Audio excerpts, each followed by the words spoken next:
Now, Madam Abba, unfortunately, is not here, and Arun is here, and all of you said, our key thrust is polio eradication.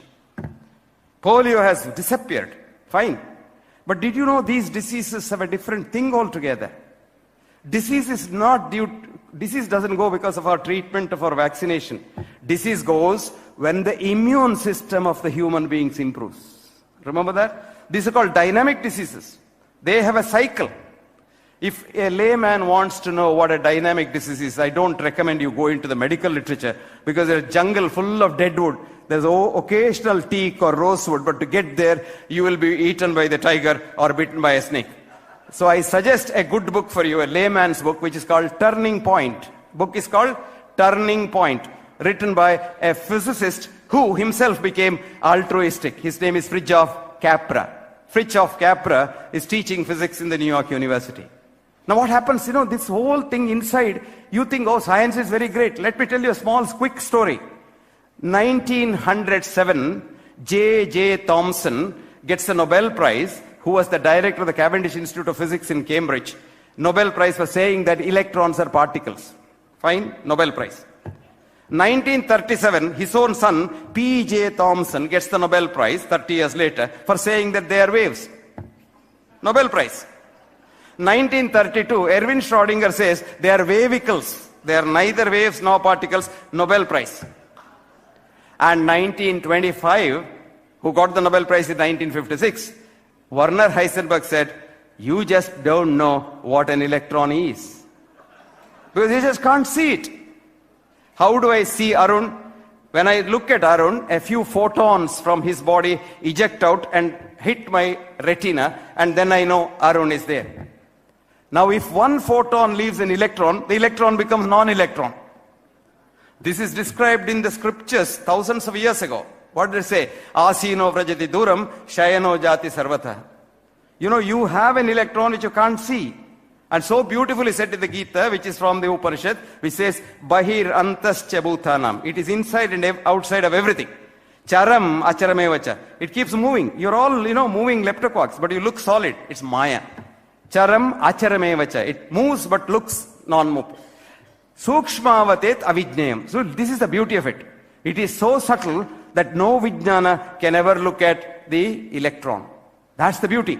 Durastam. For those who don't know, they don't know. Cha, aniketa cha. It's very close if you know. Tat. That tat was mistaken for God, and we lost science. There's so much of science in the Vedic wisdom that the Westerners now are trying to investigate. You go to any Indian university, they read Einstein's book. Einstein is a clerk in the patent office in Bern. But you go to Germany, do you know what they read? They read the Indian scriptures. The present president of the Max Planck Institute in Munich, with the best physics institute in the world, Hans-Peter Dürr, a good friend of mine, has got all our scriptures and he quotes these things. Now he has realized E is equal to M. You and I are taught E is equal to MC squared, isn't it? No, E is equal to M. And he calls it as A duality. And he was telling me, what is my nomenclature of A duality? Look at those Indian seers. They called it thousands of years ago as Advaita. No duality at all. Fascinating, isn't it? Now I'll come to reality, my dear friends. Disease is directly proportionate to the virulence of the organism, but inversely proportionate to the resistance to the host. 1915, Theobald Smith was an American physician who had the audacity to say this, because up until then everybody believed in Robert Koch. Germ, disease, kill the germ, disease gone. No, disease has not gone nowhere. I won't tell you more about polio because it might hurt, because you don't want to know the truth. Truth is bitter. Truth is very bitter, and truth can influence only half a score of men in a century, said Aristotle, where falsehood and mystery will drag millions by the nose. I will tell you something. There is an Indian scientist called Pushpa Bhargava. Pushpa Bhargava is a respected Indian scientist who was the vice president of the Indian Knowledge Commission, right? Now he resigned from the commission because, I'll tell you why. Anyway, he wrote a beautiful paper for you people to read, which is called The Politics of Poliomyelitis. What's the paper? Politics of Poliomyelitis. It's available on Hindu, and if you want to know, it's the March 11th Hindu, 19 2000 something. I don't exactly remember the year. But if you go to Hindus' archives and push there, Pushpa Bhargava, friends, knowledge advances not by repeating known facts, but by refuting false dogmas, of which there are many in the world.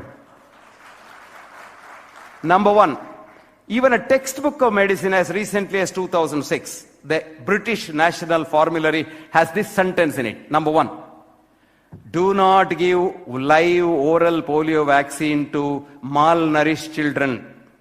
Number two, if you want to give it, first improve their nourishment, and when they have enough nourishment, then only give it. Number three, space it by more than 1 month, because repeated doses quickly will damage the system.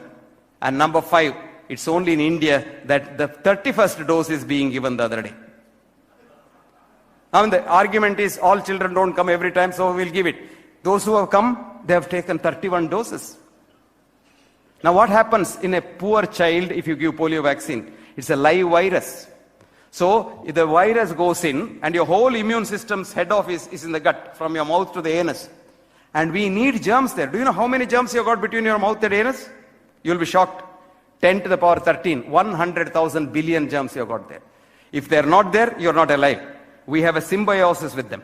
And this virus goes there in a child which has no immune system at all. The virus mutates. It becomes a powerful P3 virus, P1 virus, the deadliest virus, and comes out in the shit. And mind you, we don't have toilets in our villages.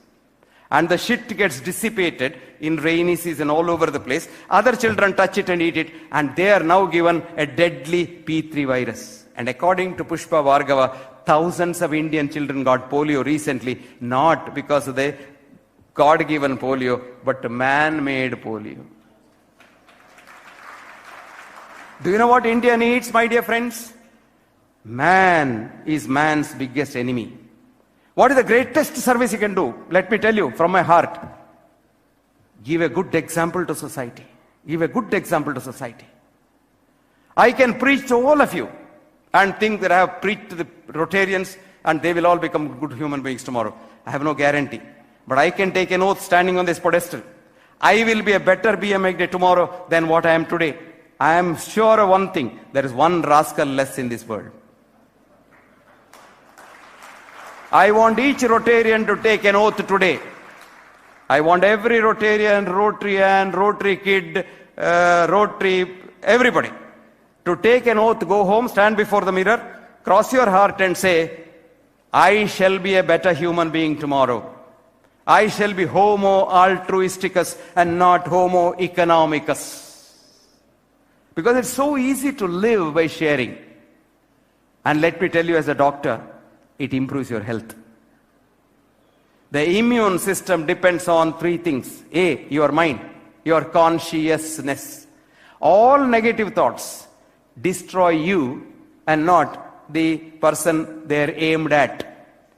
Ayurveda so beautifully said, Krodha, Shokha, Bhaya, Ayasa, Viruddhanna Bhojana, Taponalan, Katva, Amla, Kshara, Lavana, Tikshnoshnati, Rakta, Pitta, Prakopet. All diseases come from the mind. And what is the solution? I'll give the Rotary solution. Hita, Mita, Ahara, Sevi. Eat in moderation.